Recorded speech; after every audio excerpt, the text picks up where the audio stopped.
Welcome back to the channel. Welcome back to the free hour. It is your boy Tree, Trevor Turner. We're back with another video in our emotional intelligence series. In this series, we talk about the power of connection through emotional intelligence. We focus on how emotional intelligence empowers us to connect with ourselves and others, leading to fulfilling relationships and personal and professional success. ABCs of Tree in the context of emotional intelligence. And we're on the letter F today. Life is full of unexpected twists. Are you flexible enough to handle them? F is for flexibility in the context of emotional intelligence. And what we're going to be talking about today is the role of emotional flexibility, its importance in adapting to change, and of course, practical strategies for developing flexibility in the context of emotional intelligence. So let's dive right in. So what is emotional flexibility? Emotional flexibility is the ability to adapt one's emotional responses according to changing circumstances and challenges. Basically, the context I want to give to you is this. It's kind of like, have you ever met somebody who's just never happy? You ever met somebody who's nothing is ever good enough? Have you ever met somebody who, no matter what is going on, it's always negative, it's always bad, they're always sad, no matter what the case is, no matter whether things are going well, no matter whether things are going badly, no matter how things change, no matter how things go, their emotional state never changes. Emotional flexibility is crucial for managing stress. It's crucial for resolving conflicts and, of course, building resilience. Emotional flexibility allows individuals to respond to situations in ways that are constructive and adaptable.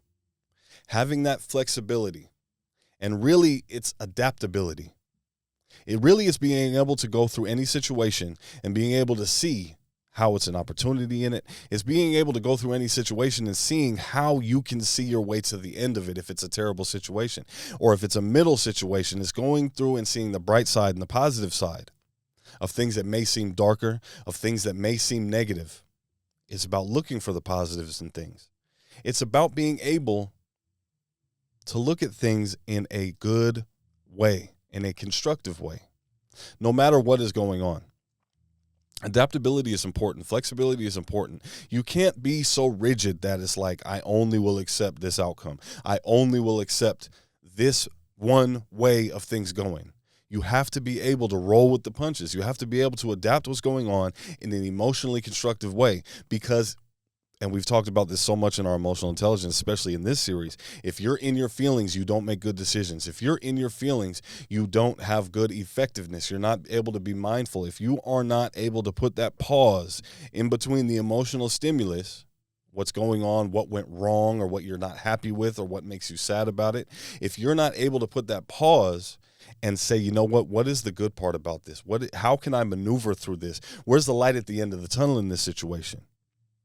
It affects you in negative ways. So now let's talk about the science behind it, behind emotional flexibility. You know, we always touch on this a little bit. And one of the things I want to talk to you about with emotional flexibility is the role of neuroplasticity. Neuroplasticity is the brain's ability to adapt.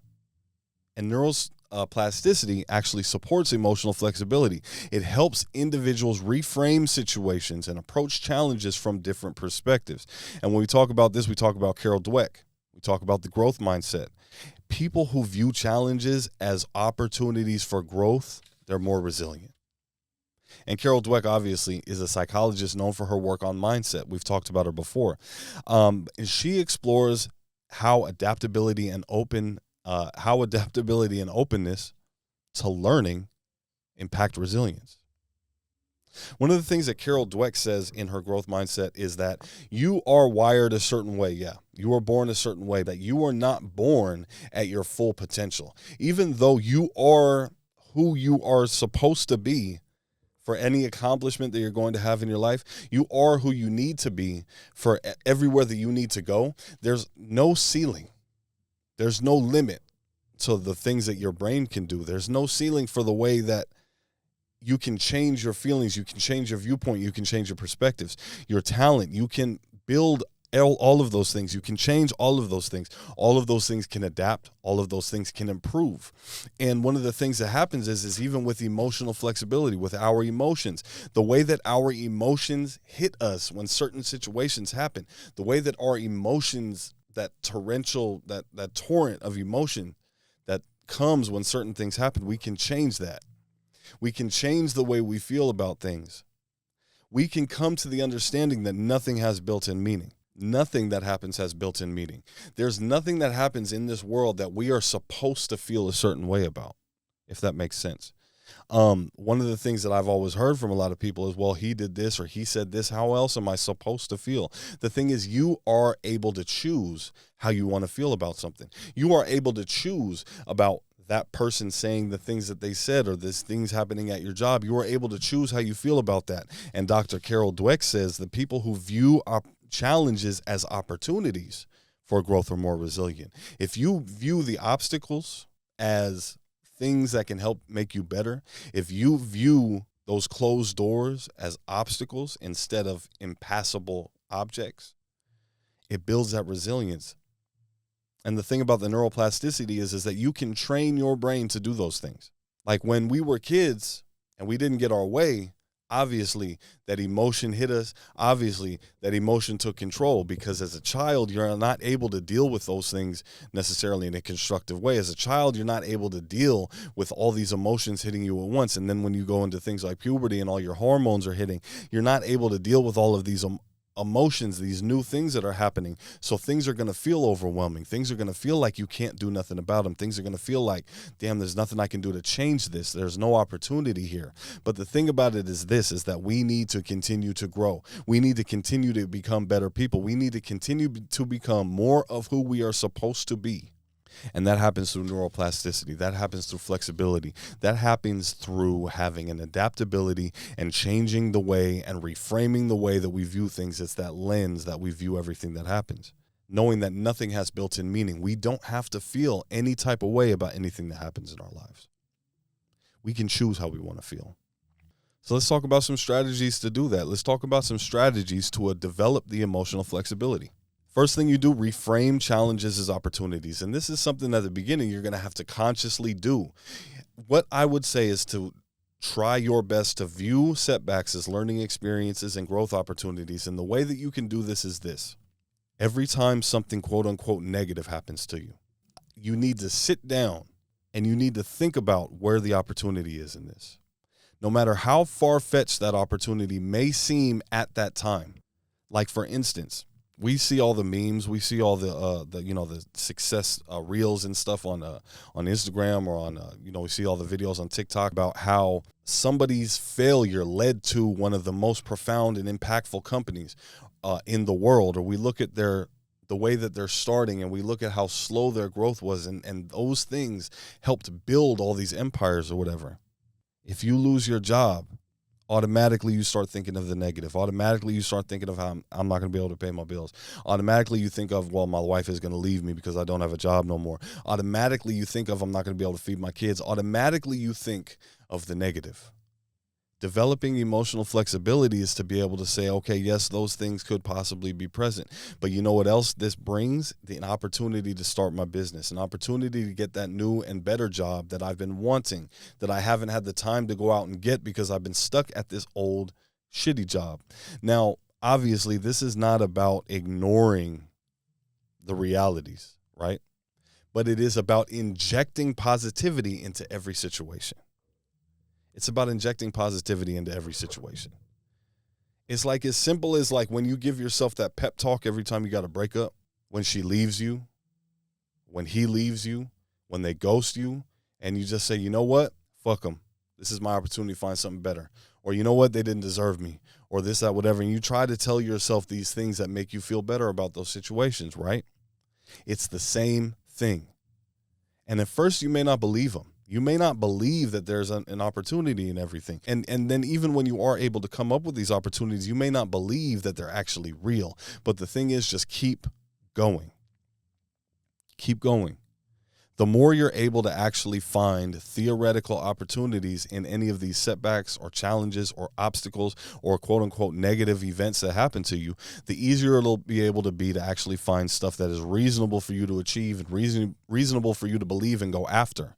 And then you'll actually retrain your brain to start looking for the positive with a desperation in the same automatic mode that you see the negatives and all of these things happening. Next, practice perspective taking. See situations from multiple viewpoints. It helps you to increase adaptability. What I want you to do for this, especially with perspective taking, is one of the things that I did very early on is like, you have the people that you want to be like, that you want to emulate. You find your 5 or 6 people in the chosen field that you want to get into, right? And you think about the things that they did to get there. And especially when it comes to perspective taking, I want you to think about, like, what is that person that you want to be like? What is that person who did everything that you want to do in your field? What would that person think about this thing happening? Would that person look at it as a failure? Would that person look at it as a learning opportunity? Would that person look at it as an opportunity? Would that person look at it as something, you know what, this is getting the bullshit out of the way so I can get after the real thing? What would that person think about that? And then another thing is that once you start to get into the visualization, once you start to get so deeply ingrained in your goal mindset and your goal-oriented thinking to where you're thinking constantly about the person that you want to become, you're thinking about the destination that you want to get to on a daily basis, and you're thinking about, what does the person that I need to be, right? What do they do on a daily basis? What are the things that they think about on a daily basis? What are the type of things that they eat? What are the type of things that they, what are their activities and habits, right? To get to where you need to be to achieve those goals. What does that person think about this thing that happened? What would that person think about this situation? And one of the things about it is because you need to take that step back and you need to think about it from all sorts of different angles. Because if you think about it only from the one angle, that you're probably missing out on something that you could pivot to. You're probably missing out on an opportunity. You're probably missing out on something that you could immediately go to if you just sit there and you mope in it and you dwell in it and you just say, okay, like, this is bad, this is terrible and everything, and you just focus on the negative. Negative breeds more negative. If you try to think positive about it, if you try to look at it in the positive light, if you try to look at it in the way that, okay, you know what, this person, my hero, my idol, they would look at this, they would do this in this situation. They would look at this and say, okay, like, what did I learn here? What do I not do again? And then they would say, okay, boom, now I'm going to get back to it. Next, set your realistic expectations. Set expectations from the jump that allow room for adjustments. Set expectations of other people, set expectations of situations, set expectations of encounters, set expectations of environments that allow for adjustments. One of the things that I do is with my plans, with my goals and stuff, is I do have very specific things in mind that I want to get to. But the thing about it is that if it doesn't look exactly how I want it to look, there's room for adjustment. There's wiggle room in there. So even though it's like, yeah, I want to build this into something way bigger, right? And I've kind of thought of a trajectory that I want to follow. But even if my destination changes a little bit, do I feel that is an obstacle? Do I feel like that's a failure because it didn't go exactly the way I want it? Or did I leave enough wiggle room to be like, okay, no, this still fits. This still fits with what I want. Because realistic expectations take into account the ever-changing nature of the markets, the ever-changing nature of other people, the economy, whatever the case, of technology, of all of that, of the education system, everything. Things are going to change as you're chasing your goals, unless your goal is something that you can achieve tomorrow. But then you have to think about the next goals. Then you have to think about the things that you're going to be chasing after that. And you have to think about the fact that the world changes. People change, morals change, wants change, needs change, desires change. Even when it comes to things like relationships, relationship dynamics are constantly evolving and changing. If you set your expectations based upon something that your parents taught you or your grandparents taught you or something that worked for people who are from a different era, you are setting yourself up for disappointment. You need to be able to have that room, that wiggle room, that flexibility to adapt to new things that don't go necessarily completely as planned. Because that's the thing that's going to happen. That is the thing that is going to happen. That is probably the only thing you can expect to happen, that things are not going to go exactly the way you want them to go. And are you going to be flexible enough to pivot? Are you going to be flexible enough to shake and go and cut and find the hole when it opens up, instead of trying to just run this way, even though it's clogged with bullshit and defenders and obstacles? But there's a hole open up this way, but it doesn't look exactly how you want it to look. It looks like failure. It looks like setback. It looks like disappointment. It looks like heartbreak. It looks like hurt. But you know what? If you just go and hit that hole, there will be light at the end of that tunnel. That's the difference from just not allowing any wiggle room, not allowing any room for adjustment. Because things are not always going to go as planned. You can have the most foolproof plan in the world, but if that plan doesn't make room for adjustments, it's not a good plan at all. What's that Mike Tyson said? Everybody got a plan until they get punched in the mouth. Like, yeah, your plan may even take that into account. Your plan may take it into account that the world is going to sock you in the mouth. Your world is going to bloody you up a little bit. Your world is going to make you skin your knees. Your world is going to make you fall to the ground and skin your hands up. Your world is going to try to put you in the dirt. Your world is going to try and push you down.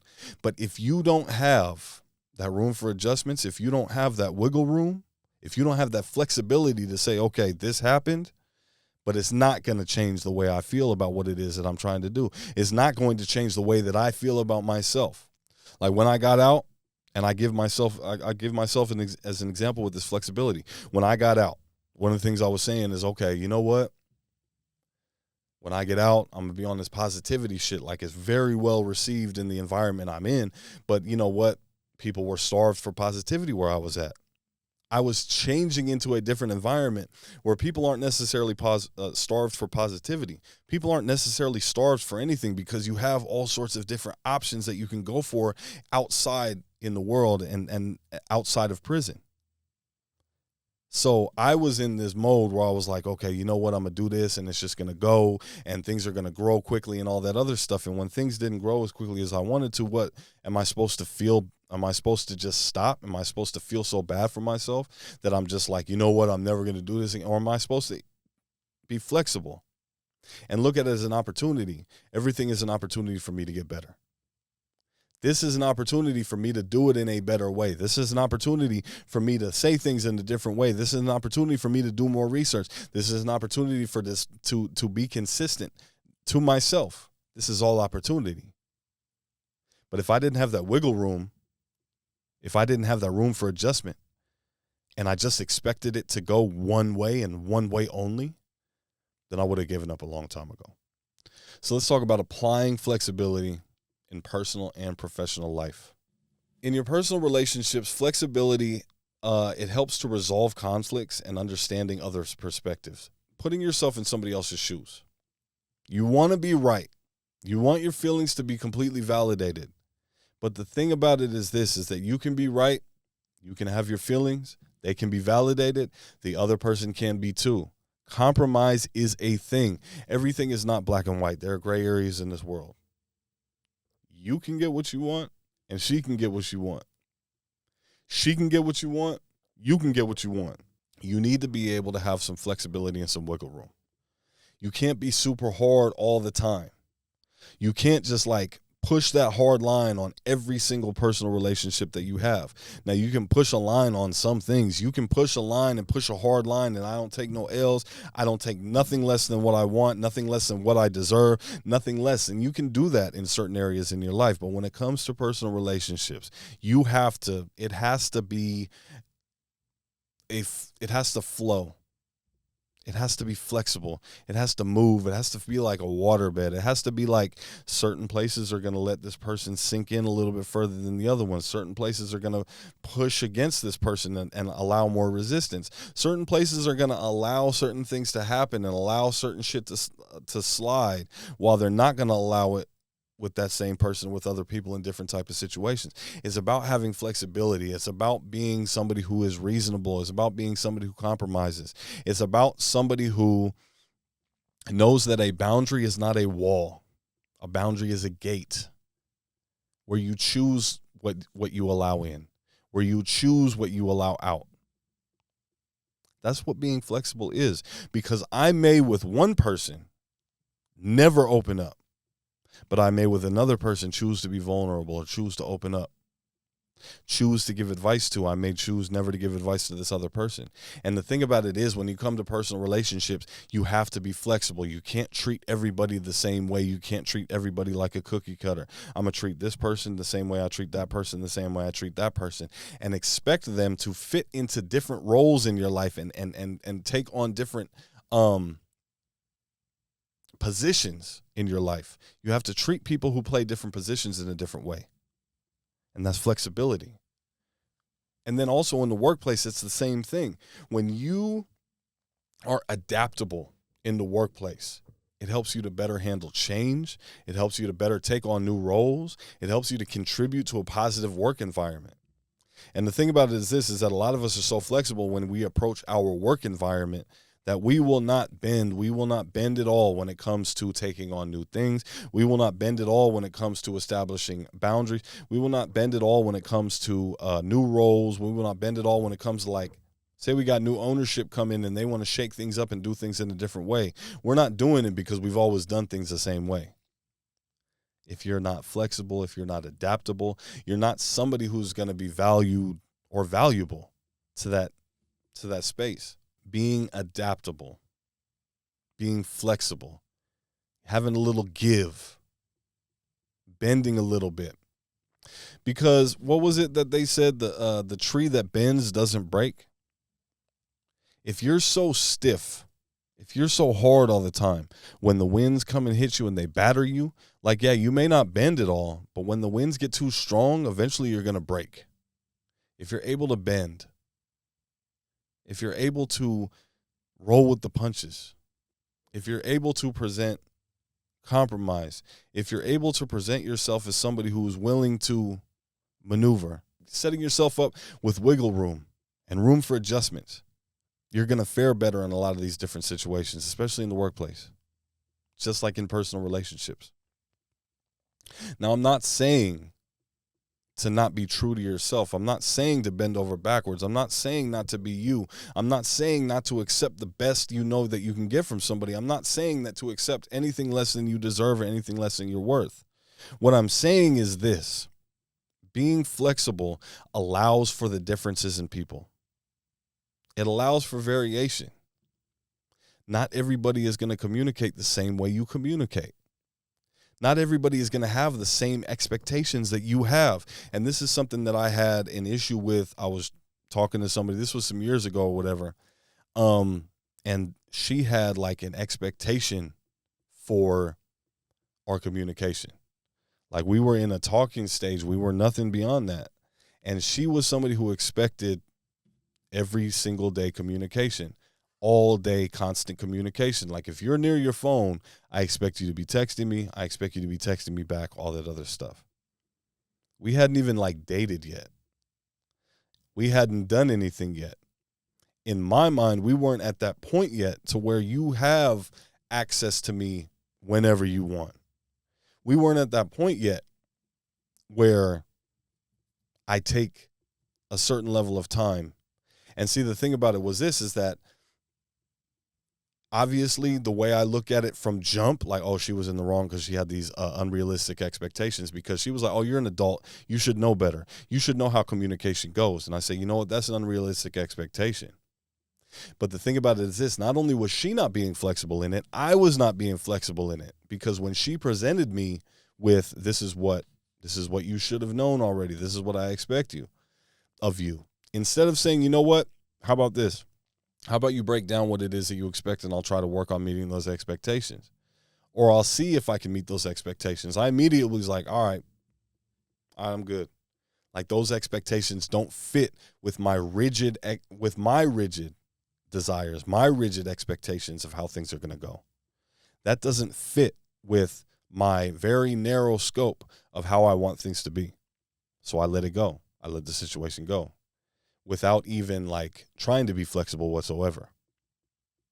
Now, that is a case of, both people being in the wrong. That's a very simple and pretty straightforward case. But there's a lot of times when it's a little bit more nuanced. And the thing about it is that a lot of people are going to be nuanced. A lot of people are going to have these little small variations. A lot of people are going to have these little small things, these little small differences that you are not able to necessarily plan for, that you're not going to be expecting, that you need to make adjustments for. And you need to know, like, hey, is this worth it to make this adjustment for? And instead of just saying, you know what, like, I will never change what I accept from people. I will never change what I accept from women. I will never change what I accept from men. I will never change what the things I say yes to when my boss asks me. I will never change any of those things. I will never be flexible on any of those things.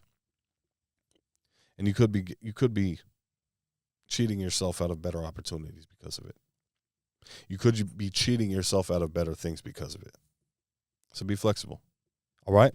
So that's been flexibility, man, in the context of emotional intelligence. It's about rolling with the punches. It's about being adaptable. Real simple, real quick, real straight to the point. What I encourage you guys to start doing with this stuff, though, is start with one strategy to build flexibility. And one of the things I would say to do is to reframe, shift your perspective on a challenge that you're facing right now. Whether it's an emotionally charged situation, whether it's a challenge at work, whether it's a challenge with your relationship, whether it's a challenge with something that you're trying to pursue, like a passion project, a dream, a goal, whether it's something with your kids, reframe a challenge that you're facing. And I want you to really, really try with this one. Maybe you bust out your journal. Maybe you bust out the notebook. Maybe you bust out the notes app on your phone, and you really dive deep into where the opportunity is in this situation. You really dive deep into where the positive is in this situation. You really dive deep into where you could be more flexible on in this situation. And you really dive deep into other ways to look at these things. Start with one. Because you know what? This is not an easy thing to do when you're just starting to do it. This is not an easy shift to make. Start with that one, though. And when you be like, you know what, there's no other way I can feel about this. Like, how else am I possibly supposed to be able to feel about this? You just take that step back and say, you know what, nothing has built-in meaning. There has to be something in here that I can use. There has to be something in here that I can take and take advantage of and run with. There has to be something in here. There has to be. And get back to it. Get back to reframing. All right? The measure of intelligence is the ability to change. And that was Albert Einstein. So thank you once again for watching. Thank you once again for joining us on the free hour. This has been Emotional Intelligence, Power of Connection through Emotional Intelligence. And this has been F for Flexibility. If you liked the video, please like the video. Leave a comment on how you've been able to be flexible in the past. Share the video with your friends. If you're not subscribed to the channel, please subscribe already. It's your boy Tree, Trevor Turner. Deuces.